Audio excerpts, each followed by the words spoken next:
দশম শ্ৰেণীৰ ছাত্ৰ ছাত্ৰীসকল, আজি মই বিজ্ঞান বিষয়ৰ এটা তোমালোকৰ পাঠ আগবঢ়াবলৈ লৈছোঁ। এতিয়া তোমালোকৰ পাঠ্যপুথিৰ প্ৰথম পাঠটোৱে হৈছে ৰাসায়নিক বিক্ৰিয়া আৰু সমীকৰণ, নহয় জানো? এই ৰাসায়নিক বিক্ৰিয়া আৰু সমীকৰণ এই পাঠটোৰ ওপৰতে মই এটা পাঠদান কৰিবলৈ লৈছোঁ। এতিয়া চোৱাচোন, ৰাসায়নিক বিক্ৰিয়া আৰু সমীকৰণ সেই পাঠটোলৈ যোৱাৰ আগতে তোমালোকৰ নৱম শ্ৰেণীত এটা পাঠ আহিছিলা, যৌগ কেনেদৰে গঠন হয়।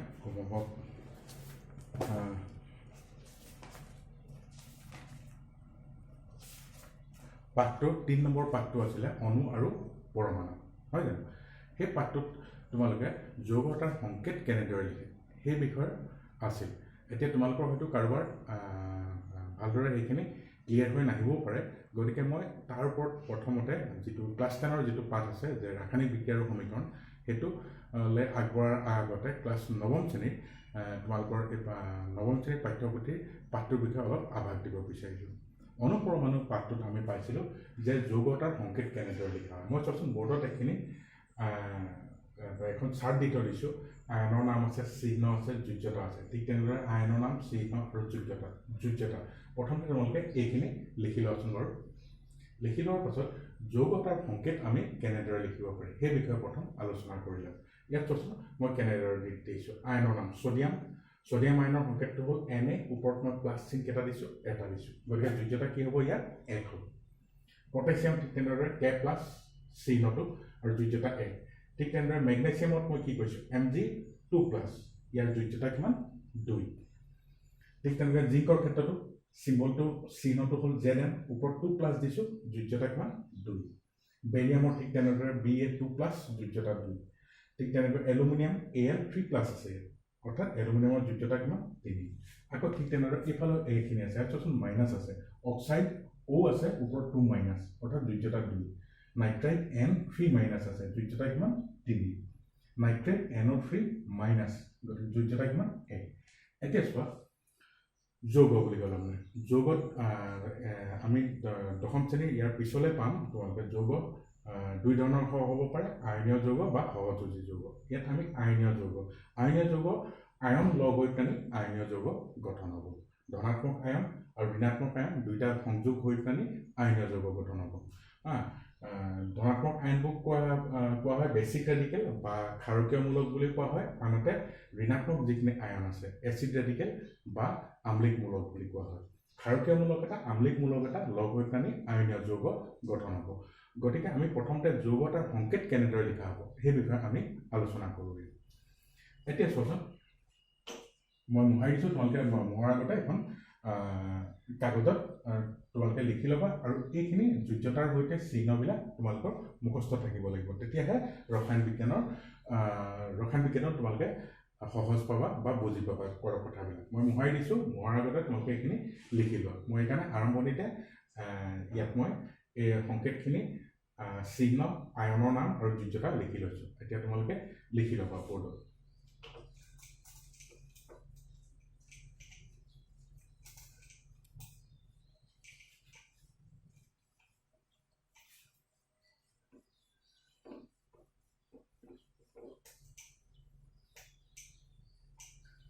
এতিয়া চোৱাচোন,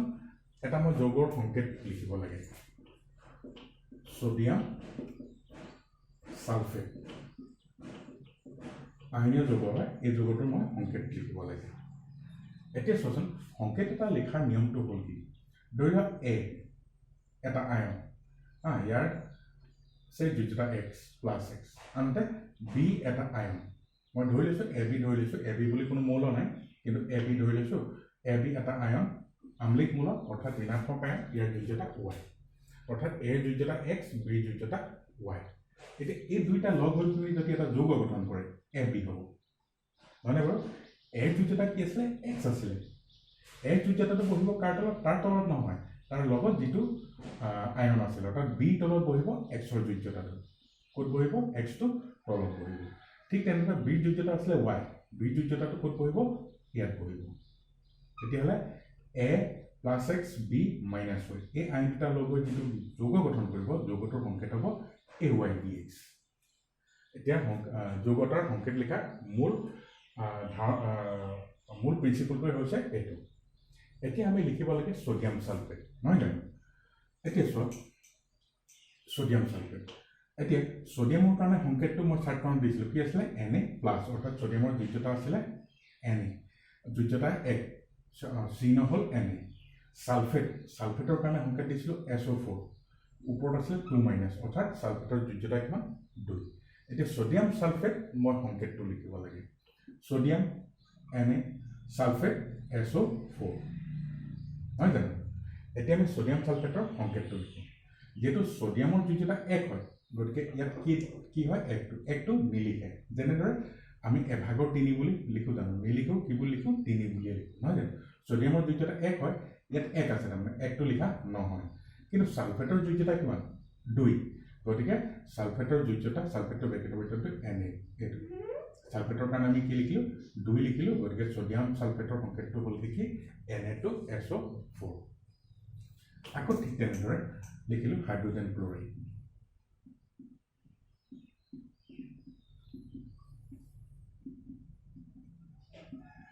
হাইড্ৰোজেন ক্লোৰাইড হাইড্ৰোজেনৰ সিম্বলটো হ'ল কি H হাইড্ৰোজেনৰ সংকেতটো আছে H+ ক্লোৰাইডৰ সংকেতটো আছে Cl- অৰ্থাৎ হাইড্ৰোজেনৰ যোজ্যতাই ক্লোৰাইডৰ যোজ্যতা 1 গতিকে হাইড্ৰোজেন ক্লোৰাইডটো লিখিবলৈ হ'লে H ক্লোৰাইডটো Cl যেটো যোজ্যতা দুইটাৰে 1 হয় গতিকে 1 টো লিখিব নালাগে মই কৈছো গতিকে হাইড্ৰোজেন ক্লোৰাইডৰ সংকেতটো হ'ল কি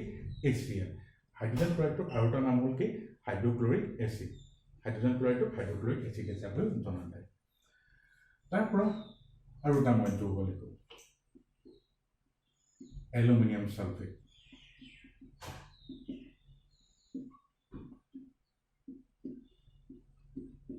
এলুমিনিয়াম সালফেট এতিয়া এলুমিনিয়ামৰ সংকেতটো আছে Al3+ মানে সালফেটৰ সংকেতটো আছে SO4 2- অৰ্থাৎ এলুমিনিয়ামৰ যোজ্যতা 3 সালফেটৰ যোজ্যতা 2 এতিয়া এলুমিনিয়াম সালফেটটো মই কেনেদৰে লিখিম এলুমিনিয়ামৰ কাৰণে Al আহিব সালফেটৰ কাৰণে SO4 আহিব হয় না এতিয়া যোজ্যতা এটা মিলাব লাগিব এলুমিনিয়ামৰ যোজ্যতা আছিল 3 গতিকে সালফেটৰ তলত 3 মই যদি ইয়াত 3 টো লিখো তো 43 বুজাব গতিকে সালফেটটো কি কৰিব লাগিব ব্ৰেকেটৰ ভিতৰত ৰাখিব লাগিব আনহাতে সালফেটৰ যোজ্যতা আছিল 2 গতিকে এলুমিনিয়াম সালফেটটো সংকেত হ'বগে Al2SO4 এনেদৰে তোমালোকে বাকিবিলাক যৌগৰ নাম লিখি চাবা আৰু এটা মই কৈ দিছো বেৰিয়াম ক্লোৰাইড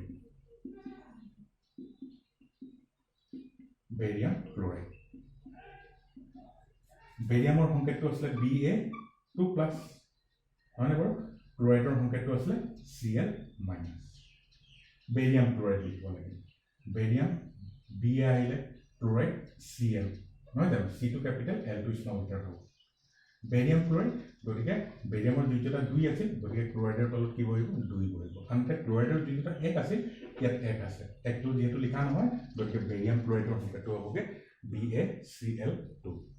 এনেদৰে তোমালোকে কিছুমান যৌগৰ সংকেত লিখি চোৱাৰ কথা মই কেইটামান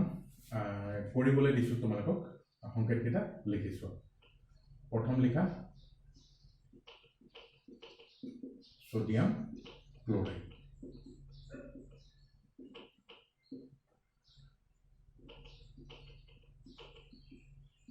বেৰিয়াম নাইট্ৰেট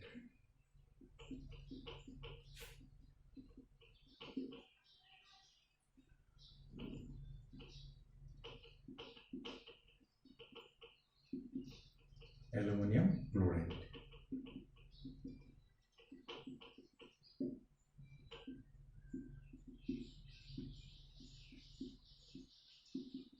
মেগনেছিয়াম সালফেট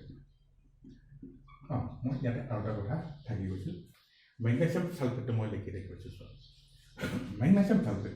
মেগনেছিয়ামৰ সংকেতটো আছে Mg2+ আনহাতে সালফেটৰ সংকেতটো আছে SO4 2-। এতিয়া মেগনেছিয়াম সালফেটটো কি হ'ব Mg সালফেটৰ কাৰণে আহিলে SO4 মেগনেছিয়াম সালফেট হল এতিয়া মেগনেছিয়ামৰ যোজ্যতা কিমান 2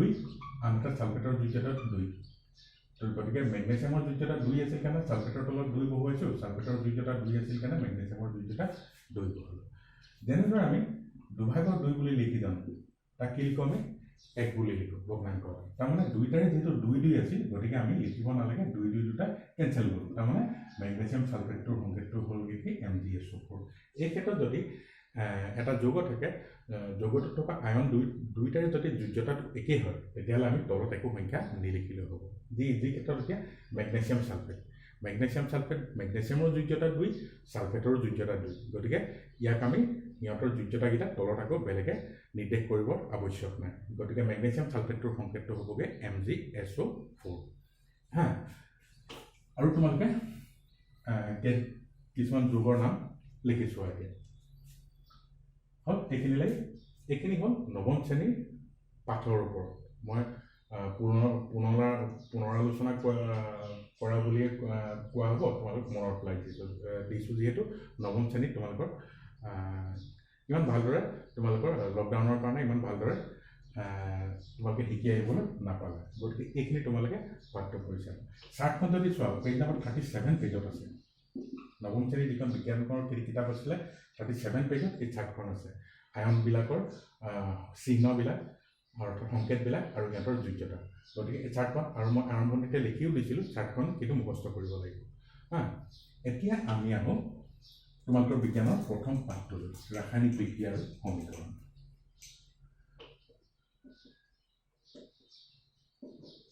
ৰাসায়নিক বিক্ৰিয়া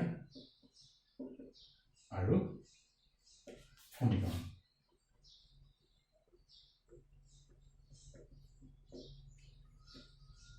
এই পাঠটোৰ ওপৰত আগবঢ়াবলৈ লৈছোঁ এতিয়া চোৱা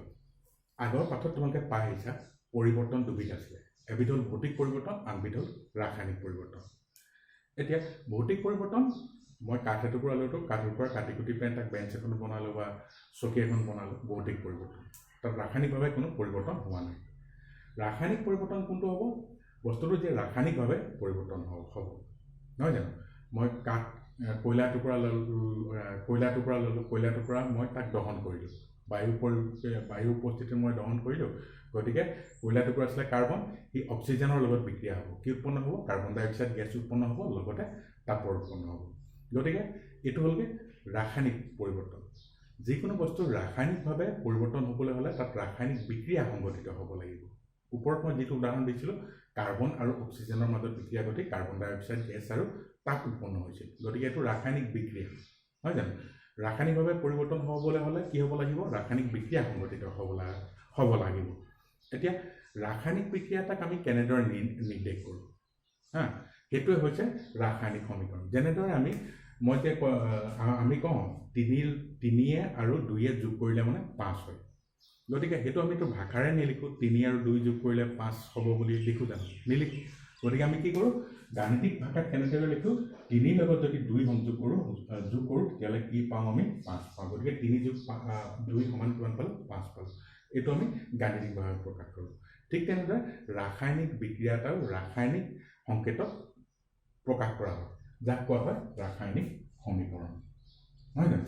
ওপৰত মই যিটো আৰম্ভণিতে মই যিটো উদাহৰণ দিছিলোঁ যে কাৰ্বন অৰ্থাৎ কয়লা মই যদি বায়ুৰ পৰিৱেশত দহন কৰোঁ অৰ্থাৎ অক্সিজেনৰ সৈতে যেতিয়া বিক্ৰিয়া হ'ব তেতিয়াহ'লে কি উৎপন্ন হ'ব কাৰ্বন ডাই অক্সাইড উৎপন্ন হ'ব লগতে কি উৎপন্ন হ'ব তাপ উৎপন্ন হ'ব এইটো কোৱা হয় ৰাসায়নিক সমীকৰণ নহয়নে বাৰু এতিয়া ৰাসায়নিক সমীকৰণ এটা দুটা অংশ থাকে এটা বাওঁফালে থাকে আৰু এটা সোঁফালে থাকে মাজত কাৰ্চিডাই নিৰ্দেশ কৰা তেতিয়াহ'লে বাওঁফালৰ ছাইডটোক কোৱা হয় বিক্ৰিয়ক এইটো কোৱা হয় বিক্ৰিয়ক আৰু এইটো কোৱা হয় বিক্ৰিয়াজাত ইংৰাজীত কয় ৰিয়েক্টেণ্ট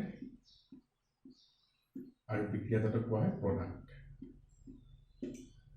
বিক্ৰিয়কখিনি বাওঁফালে থাকিব বিক্ৰিয়াজাতখিনি সোঁফালে থাকিব এইটো হ'ল ৰাসায়নিক সমীকৰণ নহয় জানো তেতিয়াহ'লে ৰাসায়নিক বিক্ৰিয়া এটাক আমি কাৰ সহায়ত প্ৰকাশ কৰোঁ ৰাসায়নিক সমীকৰণ এটাৰ সহায়ত প্ৰকাশ কৰোঁ ইয়াৰ পাছত আহিব ৰাসায়নিক বিক্ৰিয়া এটা লিখিলোঁ আমি ৰাসায়নিক বিক্ৰিয়া এটা লিখাৰ পাছতে আহিব ৰাসায়নিক বিক্ৰিয়াক সন্তুলন কৰিব লাগিব ৰাসায়নিক বিক্ৰিয়া এটা সন্তুলন কৰা মানে কি বাওঁফালে বিক্ৰিয়কত যিমান মৌল থাকিব বিক্ৰিয়াজাততো সিমানখিনি মৌল হ'ব লাগিব সেইটো কি কাৰণে কৰা হয় আমি শক্তি ৰক্ষণশীলতাৰ সূত্ৰৰ পৰা জানো যে কি হয় শক্তিক বিনাশ কৰিব নোৱাৰি বা শক্তিক নতুনকৈ সৃষ্টি কৰিব নোৱাৰি এটাৰ পৰা আনটালৈ ৰূপান্তৰহে হয় গতিকে সেই সূত্ৰমতে গতিকে আমি বাওঁফালে যিমানখিনি থাকিব সোঁফালেও সিমানখিনিয়ে থাকিব লাগিব অৰ্থাৎ বাওঁফালৰ মৌলৰ সৈতে সোঁফালৰ মৌলখিনি মিলি থাকিব লাগিব সেইটো কোৱা হয় ৰাসায়নিক বিক্ৰিয়া এটা সন্তুলন কৰা বুলি কোৱা হয় ৰাসায়নিক বিক্ৰিয়াৰ সন্তুলন কেনেদৰে কৰা হ'ব দিছো C+O2 CO2 ইয়াত কাৰ্বন কেইটা আছিল মৌল এটা আছিল এফালেও এটা আছে অক্সিজেন O2 মানে তলত দুটা বুজাইছে গতিকে ইয়াতো দুটা আছে গতিকে এইটোত আমাৰ সন্তুলন কৰিবলৈ বেলেগে দৰকাৰ নাই সন্তুলন হৈ আছে কিন্তু চোৱাচোন হাইড্ৰোজেন আৰু পানী এই দুটাৰ মাজত যদি বিক্ৰিয়া ঘটে কি উৎপন্ন হয় পানী উৎপন্ন হয় হাইড্ৰোজেন আৰু অক্সিজেনৰ মাজত বিক্ৰিয়া ঘটিলে কি উৎপন্ন হয় পানী উৎপন্ন হয় ঠিক আছে আমি সমীকৰণটো লিখিলো হাইড্ৰোজেন গেছ H2 বুলি লিখা হ'ব অক্সিজেন গেছ O2 কি উৎপন্ন হ'ব পানীৰ সংকেতটো হ'লকে H2 এইটোক আমি সন্তুলন ইয়াত সন্তুলন হৈ থকা নাই চোৱাচোন হাইড্ৰোজেন ইয়াত কেইটা আছে দুটা আছে তলত দুই মানে হাইড্ৰোজেন পৰমাণু কেইটা বুজাইছে দুটা বুজাইছে কিন্তু ইয়াতো দুটা আছে অক্সিজেন ইয়াত কেইটা আছে দুটা আছে কিন্তু এইফালে কেইটা আছে একো নাই মানে এটা নহয় জানো গতিকে আমি কি কৰিব লাগিব ইয়াত সন্তুলন কৰিব লাগিব সন্তুলন কেনেদৰে কৰা হয় চোৱা এতিয়া যেহেতু এইফালে দুই আছে সন্তুলন কৰোঁতে আমি তলত কোনো নতুনকৈ চিহ্ন দিব নোৱাৰিম তলত চিহ্ন দিলেতো তাৰ যৌগটোৰ সংকেতটো বেলেগ হৈ যাব গতিকে সন্তুলন কৰিবৰ কাৰণে আমি বাওঁ যৌগটোৰ বা মৌলটোৰ আগফালে আমি লিখিব পাৰিম সংখ্যা অক্সিজেন যেহেতু দুটা আছিল গতিকে এইফালে এটা আছে গতিকে মই ইয়াত 2 দিলোঁ 2 দি দিয়াৰ লগে লগে অক্সিজেন কেইটা হ'ল দুটা হ'লগৈ গতিকে অক্সিজেন দুটা মিলিলে দুটা আছিল কিন্তু মই আগফালে 2 দি দিয়াৰ লগে লগে হাইড্ৰোজেন কেইটা হ'ল 2 দুগুণ কেইটা হ'লগৈ 4টা হ'লগৈ কিন্তু এইফালে হাইড্ৰোজেন কেইটা আছিলে দুটাহে আছিল গতিকে হাইড্ৰোজেন 4টা কৰিবলৈ হ'লে মই এইফালে আগফালে 2 দি দিলোঁ তেতিয়াহ'লে এইটো হৈ গ'ল সন্তুলন হ'ল দিয়া চোৱাচোন হাইড্ৰোজেন 4টা ইয়াতো হাইড্ৰোজেন 4টা অক্সিজেন দুটা ইয়াতো অক্সিজেন দুটা এইটোকে কোৱা হয় ৰাসায়নিক বিক্ৰিয়া এটাৰ সন্তুলন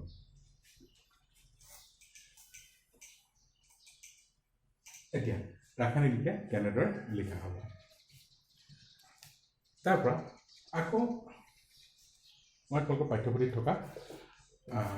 দুটামান ৰাসায়নিক বিক্ৰিয়া প্ৰকাশ কৰি দিছোঁ চোৱাচোন পেজ নম্বৰ 6ত আছে প্ৰশ্নাৱলী 2 নম্বৰখিনি তলৰ ৰাসায়নিক বিক্ৰিয়াবোৰৰ বাবে সন্তুলিত সমীকৰণ লিখা প্ৰথমটো আছে হাইড্ৰোজেন প্লাছ ক্লোৰিন কি উৎপন্ন হ'ব হাইড্ৰোজেন ক্লোৰাইড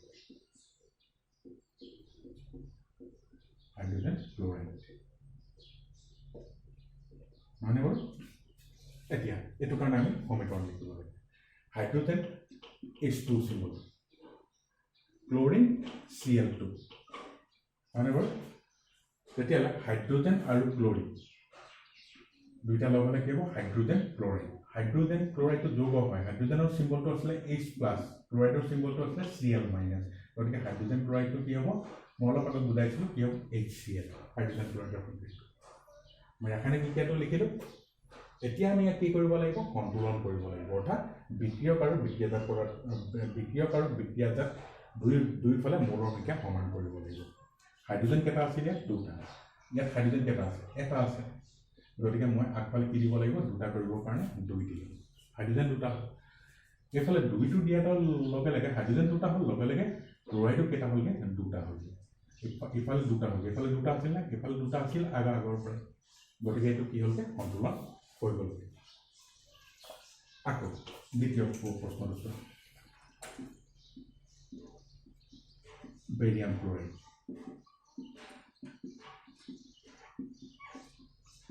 এলুমিনিয়াম সালফেট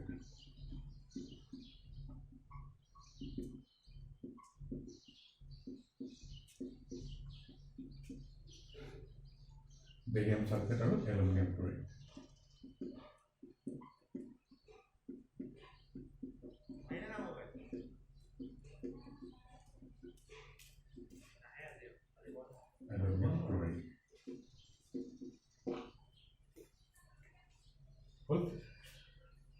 এতিয়া আমি লিখিব লাগে বেৰিয়াম ক্লোৰাইড বেৰিয়ামৰ সংকেতটো আছিলে Ba2+ ক্লোৰাইডৰ সংকেতটো আছিলে Cl- এলুমিনিয়ামৰ সংকেতটো আছিলে Al3+ সালফেটৰ সংকেতটো আছিলে SO4 2-। মানে বাৰু তাহলে বেৰিয়াম ক্লোৰাইড লিখিব লাগে বেৰিয়াম ক্লোৰাইড BaCl ক্লোৰাইডৰ কাৰণে Cl আহে কিন্তু বেৰিয়ামৰ দুইটা 2 আছিল গতিকে ক্লোৰাইডৰ তলত কি বহিব 2 বহিব এলুমিনিয়াম সালফেট SO4 এলুমিনিয়ামৰ কাৰণে Al সালফেটৰ কাৰণে SO4 কিন্তু এলুমিনিয়ামৰ দুইটা আছিলে 3 গতিকে সালফেটৰ তলত কি লিখিব লাগিব 3 আনহাতে সালফেটৰ দুইটা কিমান আছিলে 2 গতিকে এলুমিনিয়ামৰ তলত কি বহিব 2 বহিব তেতিয়ালে কি হ'ব barium sulphate barium Ba sulphate SO4 এতিয়া চোৱা বেৰিয়াম সালফেটৰ লিখিব বেৰিয়ামৰ দুইটা 2 আছিল সালফেটৰ দুইটা 2 আছিল গতিকে 2 2 কিটা আমি লিখিব নালাগে যেহেতু দুইটা একেই হয় দুইটা প্লাস এলুমিনিয়াম ক্লোৰাইডৰ কাৰণে সংকেতটো Cl এলুমিনিয়ামৰ দুইটা আছিলে 3 গতিকে 3 টো বহিব ক্লোৰাইডৰ তলত আৰু ক্লোৰাইডৰ দুইটা 1 আছিলে 1 টো লিখিব নালাগে মানে এতিয়া আমি ইয়াক সন্তুলন কৰিব লাগে আমাৰ সন্তুলিত সমীকৰণ লিখিব লাগে আৰু এনেও ৰাসায়নিক বিক্ৰিয়া এটা লিখিলে তোমালোকে তাক সন্তুলন কৰিব লাগে এতিয়া চোৱাচোন বেৰিয়াম এটা মিলি আছিল ক্লোৰাইড কেইটা আছিলে দুটা এফালে কিন্তু কেইটা আছে তিনটা আছে এফালে দুটা আছে এফালে তিনটা আছে গতিকে আমি মিলাব নোৱাৰিম তাক কি কৰিম আমি দুইফালে ছটা কৰি দিব লাগিব ক্লোৰাইড ছটা কৰিবলৈ হ'লে 2 আছে গতিকে আগফালে কি দিব লাগিব 3 দিব লাগিব ক্লোৰাইড কেইটা হ'লগে তিনটা ইয়াত 3 আছিল গতিকে আগফালে 2 দিয়াৰ লগে লগে ক্লোৰাইড কেইটা হ'লগে 3 দুগুণ 6টা ক্লোৰাইড কেইটা মিলি নেক্সট আহিলে বেৰিয়াম মই আগফালে 3 দিয়াৰ লগে লগে ক্লোৰাইড 6টা হ'ল লগে লগে বেৰিয়ামো 3টা হৈ গ'লগে হয়নে বাৰু গতিকে বেৰিয়াম 3টা কৰিবৰ কাৰণে মই ইয়াত কি দিলোঁ বেৰিয়ামৰ লগত 3 দিলোঁ বেৰিয়ামৰ লগত 3 দিয়াৰ লগে লগে সালফেটটো কেইটা হ'লগে 3টা হ'ল হয়নে বাৰু গতিকে সালফেট 3টা আছিল নে ইফালে আছিল আনহাতে এলুমিনিয়ামৰ লগত 2 আছে অৰ্থাৎ এলুমিনিয়াম বিক্ৰিয়া সোঁফালে কেইটা হ'লগে 2টা ইফালে 2টা হৈ আছে গতিকে এইটো সন্তুলন হৈ গ'ল চোৱাচোন বাৰু এইটো সন্তুলিত সমীকৰণটো হয়নে বাৰু আকৌ 3 নম্বৰটো চোৱা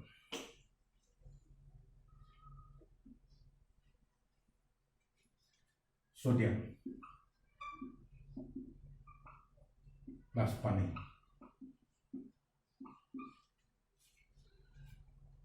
সোডিয়াম হাইড্রোক্সাইড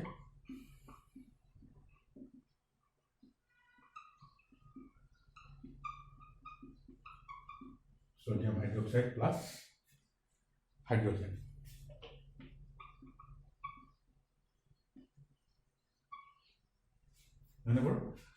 সোডিয়াম সংকেতটো Na পানী H2 সোডিয়াম বুলি কৈছে আয়ন বুলি কোৱা নাই গতিকে প্লাস মাইনাসৰ পৰ কথা নাই সোডিয়াম Na পানী H2 সোডিয়াম হাইড্ৰোক্সাইড যৌগ হয় সোডিয়াম Na হাইড্ৰোক্সাইডৰ কাৰণে সংকেতটো আছিল OH O capital H capital সোডিয়ামৰ দুইটা 1 আছে হাইড্ৰোক্সাইডৰ দুইটা 1 আছে 1 আছিল গতিকে আমি লিখিব নালাগে সোডিয়াম হাইড্ৰোক্সাইডটো হ'লগে NaOH তলত একো সংখ্যা লিখিব নালাগে আনহাতে হাইড্ৰোজেন অকলে আছে H2O এটি আমি ইয়াত কি কৰিব লাগিব সন্তুলন কৰিব লাগিব সন্তুলন কৰিবলৈ চোৱাচোন এতিয়া ইয়াত এতিয়া হাইড্ৰোজেন দুটা এটা কেইটা আছে তিনটা আছে এইফালে গতিকে মই ইয়াত 2 এটা দি দিম 2 এটা দি দিয়াৰ লগে লগে হাইড্ৰোজেন দুটা বুজালে দুটা কেইটা হ'লগে 4টা ইয়াত কেইটা আছে দুটা গতিকে ইয়াত 2 এটা দিম হাইড্ৰোজেন 4টা হ'ল এতিয়া মানে বাৰু হাইড্ৰোজেন 4টা কৰিব হাইড্ৰোজেন মিলাবৰ কাৰণে মই আগফালে 2 বহালো পানীৰ অনুটোৰ আগত 2 বহালো গতিকে অক্সিজেনো কেইটা হ'লগে দুটা হ'লগে গতিকে অক্সিজেন দুটা ইফালে আছিল নে আছিল ওৰ আগত 2 আছিল সোডিয়াম কেইটা আছিল এটা হৈ আছিল কিন্তু আগফালে 2 বহোৱাৰ লগে লগে সোডিয়াম কেইটা বুজালে এতিয়া বিক্ৰিয়াজাতৰ ফলে দুটা বুজালে গতিকে মই ইফালে 2 দিব লাগিব তেতিয়াহ'লে সন্তুলিত সমীকৰণটো হ'বগে 2Na + 2H2 2NaOH অৰ্থাৎ সোডিয়াম হাইড্ৰোক্সাইড প্লাস H2 মানে বল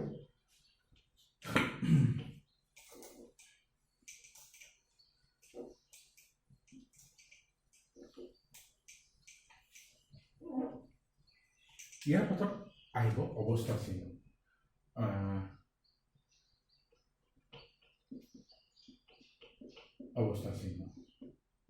তাৰমানে মই এনেদৰে লিখিলোঁ সোডিয়াম আৰু পানী লগ হৈ পানী কি হৈছে সোডিয়াম হাইড্ৰোক্সাইড আৰু হাইড্ৰোজেন উৎপন্ন হৈছে ইয়াত সোডিয়ামটো গোটা আছিল নে গেছ আছিল নে নে জলীয় দ্ৰৱ আছিল বা পানীটো গোটাই আছিল নে পানীটো গোটা হ'ব পাৰে বৰফ হ'লেতো পানী গোটা হ'ব বা গেছীয় হ'ব পাৰে বা পানীৰ ভাপ যদি হয় সেইটো গেছীয় হ'ব হয় নাই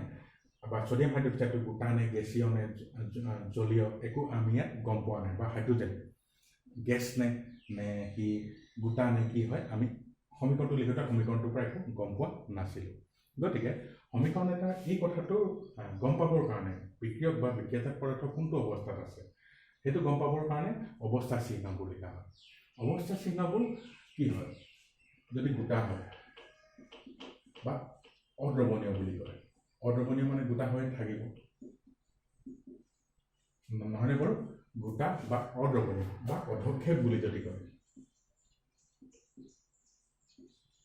তেতিয়াহ'লে এই কিউ বুলি লিখে অৰ্থাৎ একুৱাছ সৰি একুৱাছ এইটো নহয় এছ লিখে অদ্ৰৱণীয় এছটো চলিডৰ পৰা আহিছে এছ লিখে আকৌ দ্ৰৱ বুলি যদি কয় বা জলীয় দ্ৰৱ বুলি ক'ব পাৰে দ্ৰৱ বনাবলৈ হ'লে পানীতে বনাব দ্ৰৱ বা জলীয় দ্ৰৱ বুলি ক'লে মানে কি লিখে এ কিউ বুলি লিখে এ কিউ শব্দটো হৈছে একুৱাছ সলিউশ্যন এ কিউ প্ৰথম শব্দটা লিখে নহয়নে বাৰু আনহাতে গেছ বা গেছীয় বুলি যদি কয় তেতিয়াহ'লে ব্ৰেকেটৰ ভিতৰত কি লিখে জি লিখে আনহাতে পানীৰ যদি উল্লেখ কৰি দিয়ে পানীৰ ভাৱ নে বা গোটা পানী বৰফ বুলি যদি উল্লেখ কৰি দিয়ে অকল পানী বুলি কয় তেতিয়াহ'লে এল বুলি লিখা হ'ব নহয়নে বাৰু এইকেইটা চোৱা অৱস্থা চিহ্নকেইটা এই ধৰণে লিখা হ'ল এতিয়া চোৱা সেইটোৰে প্ৰশ্নাৱলীৰ 6 নম্বৰ পৃষ্ঠাত থকা প্ৰশ্নাৱলীৰ 3 নম্বৰ চোৱাচোন 1 নম্বৰতে কৈছে 3 নম্বৰ প্ৰশ্নকেইটাত কৈছে তলৰ বিক্ৰিয়াবোৰৰ বাবে অৱস্থা চিহ্নসহ একোটা সন্তুলিত ৰাসায়নিক সমীকৰণ লিখা প্ৰথমটো কৈছে বেৰিয়াম ক্লৰাইড আৰু সোডিয়াম সালফেটৰ জলীয় দ্ৰৱৰ মাজত বিক্ৰিয়া ঘটি অৰ্ধাদ্ৰ বেৰিয়াম সালফেট আৰু সোডিয়াম ক্লৰাইডৰ দ্ৰৱ প্ৰস্তুত হয় বেৰিয়াম ক্লৰাইডটো কেনেকৈ লিখিম BaCl 2 এটা দিব লাগিব কি কাৰণে বেৰিয়ামৰ যোজ্যতা 2 হয় বেৰিয়াম ক্লৰাইডটো দ্ৰৱ বুলি কৈছে ব্ৰেকেটৰ ভিতৰত কি লিখিব লাগিব AQ plus sodium sulphate Na sulphate SO4 সিম্বলটো আছে SO4 সালফেটৰ যোজ্যতা যেহেতু 2 গতিকে সোডিয়ামৰ তলত কি হয় সোডিয়াম সালফেট এটো দ্ৰৱ বুলি কৈছিলে দুইটা দ্ৰৱ বুলি কৈছিলে দ্ৰৱৰ মাজত বিক্ৰিয়া ঘটি কি উৎপন্ন হয় অৰ্ধাদ্ৰ barium sulphate Ba sulphate SO4 অৰ্ধাদ্ৰ বুলি কৈছিলে অদ্ৰৱণীয় বা অৰ্ধাদ্ৰ গতিকে S বলিব হয়নে আৰু কি উৎপন্ন হয় সোডিয়াম ক্লৰাইডৰ দ্ৰৱ বুলি কৈছিলে ইয়াত মই এইকেইটা যে ইয়াত AQ লিখিলোঁ ইয়াত S লিখিলোঁ ইয়াত AQ লিখিলোঁ এইটো কয় অৱস্থা চিহ্ন হয় অৱস্থা চিহ্ন লিখি মই সমীকৰণটো লিখিলোঁ ইয়াক আমি এতিয়া কি কৰিব লাগিব সন্তুলন কৰিব লাগিব ক্লৰাইড কেইটা আছে দুটা এফালে কেইটা আছে এটা আছে গতিকে দুটা কৰিবৰ কাৰণে মই এফালে 2 লিখিলোঁ 2 লিখাৰ লগে লগে সোডিয়াম কেইটা হ'লগে ক্লৰাইড দুটা হ'ল সোডিয়ামো দুটা হ'ল সোডিয়াম দুটা আছিল নে আছিল ইয়াত নহয়নে বাৰু তাৰপৰা বেৰিয়াম এটা আছে সালফেট এটা আছে সোডিয়াম দুটা মিলি গ'ল গতিকে এইটো হ'ল এই সন্তুলন সমীকৰণ 2 নম্বৰটো চোৱা এতিয়া সোডিয়াম হাইড্ৰক্সাইডৰ দ্ৰৱ পানীত সোডিয়াম হাইড্ৰক্সাইডৰ সংকেতটো হ'ব এতিয়া NaOH সোডিয়ামৰ কাৰণে Na সিম্বলটো আহিলে হাইড্ৰক্সাইডৰ কাৰণে OH আহিলে দুইটাই দুইটা এক দ্ৰৱ বুলি কৈছিলে পানীত দ্ৰৱ গতিকে AQ হাইড্ৰক্লোৰিক এচিড হাইড্ৰোজেন ক্লৰাইডটোক হাইড্ৰক্লোৰিক এচিড বুলি কয় মই অলপ আগত কৈছিলোঁ হাইড্ৰোজেন ক্লৰাইড HCl হ'ব বা হাইড্ৰক্লোৰিক এচিডৰ দ্ৰৱ এইটো দ্ৰৱ বুলি কৈছিলে গতিকে কি লিখিব লাগিব মই AQ বিক্ৰিয়া কৰি সোডিয়াম ক্লৰাইডৰ দ্ৰৱ আৰু পানী উৎপন্ন কৰে সোডিয়াম ক্লৰাইডৰ দ্ৰৱ NaCl দ্ৰৱ বুলি কৈছে AQ প্লাছ আৰু কি উৎপন্ন কৰে পানী উৎপন্ন কৰে H2 ব্ৰেকেটৰ ভিতৰত L লিখিব লাগিব পানী উৎপন্ন কৰে এইটো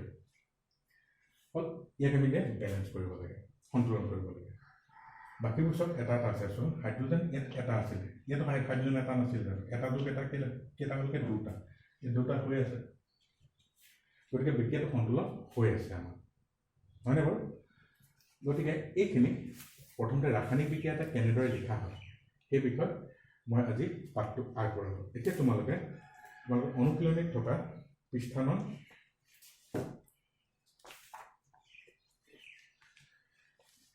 অনুশীলনী চোৱাচোন 15 নম্বৰ পৃষ্ঠা হ'ল তোমালোকে মোক 7 নম্বৰ আৰু 8 নম্বৰ এইকেইটা আৰু 6 নম্বৰ তাৰমানে 6 নম্বৰ 7 নম্বৰ আৰু 8 নম্বৰ এইকেইটা মোক কৰি পানি মোক দেখুৱাবা হা মোৰ যিটো নাম্বাৰ আছে তোমালোকৰ ওচৰত আছে চাগে সেই নাম্বাৰত মোক দি দিব 6 নম্বৰখিনি সন্তুলন কৰিব দিছে মই সন্তুলন কেনেদৰে কৰে দেখুৱাইছিলোঁ পাৰা নোৱাৰা মই তেতিয়া গম পাম তোমালোকে মোক দেখুৱাবা 7 নম্বৰকেইটাও দেখুৱাবা 8 নম্বৰকেইটাও কৰি দেখুৱাবা ঠিক আছে বেছি তোমালোকক নকওঁ আজি তোমালোকৰ যিটো বিজ্ঞানৰ প্ৰথম পাঠ ৰাসায়নিক বিজ্ঞান আৰু সমীকৰণ সেই পাঠটো এটা আধাত দিল এতিয়া তোমালোকে মই কৰিবলৈ কোৱাখিনি অৰ্থাৎ অনুশীলনীত থকা পেজ নম্বৰ 15ত আছে তোমালোকৰ 6 নম্বৰ 7 নম্বৰ আৰু 8 নম্বৰ ইয়াত থকা প্ৰশ্নকেইটা মোক কৰি দেখুৱা ঠিক আছে